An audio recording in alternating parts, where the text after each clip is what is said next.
Hey, TacoMoney.com here. One of the disadvantages of buying units is sometimes you get a lot of trash. I bought a unit for 60 bucks.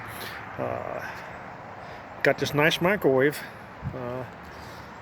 Really nice, pretty clean overall, except for breakfast is still in there from 2 years ago.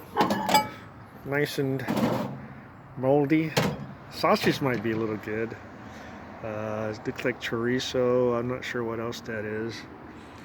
Eggs. I'm not sure, but yeah, it's one of the disadvantages of buying storage units. Food's still left in there, but overall, I might get 20-30 bucks in the microwave.